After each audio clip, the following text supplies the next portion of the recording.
民生的消息，咱要来看，这通货膨胀，各项物件拢在起价，就是咱的薪水原来是无啥动静的。人力银行也来发布一项调查，讲有超过90%的薪劳对家己的目前的薪水是无介满意，原来这个比例是6年来上悬的纪录。 喷酒精国来加到面切互清气，40岁林先生做过清洁摒扫人员、物流人员等等，当今领上低的基本工资，干那要负担基本开销就真吃力，想要活工课也无简单。过这个年纪，一样的工作的话，一般的公司会，当然我愿意花时间挑年轻人。这份工作基本上就是饿不死，但你真的要存钱是非常困难的。比较深色的部分，凉爽对，会比较遮光一点。 顶前甲客户小解糖仔梨的在职，35岁的严先生除了做糖仔梨装潢工课，也兼走外送甲救保险。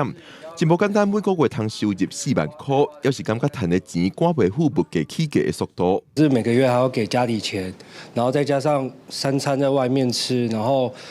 因为我做外送，那个车子1个月就要花了大概6、7千保养，然后每天加油，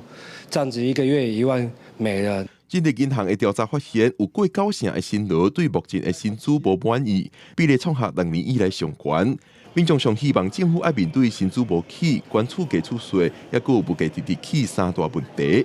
人力银行建议要立法规定，企业10年要拨一定比例的盈余甲薪劳加薪。就是政府可以立法要求有获利的企业呢，可以调拨部分的盈利，然后平均的帮员工来加薪，这样可以带动整体上班族的薪资成长。 劳动部对这个建议暂时无提出回应。另外，因为今年施行的制定最低工资法，日下晡劳动部会举办最低工资审议会、暨咨询会联席会议，会关注上升的物价指数、经济成长率等数据，未来提供予最低工资审议会讨论每年的最低工资。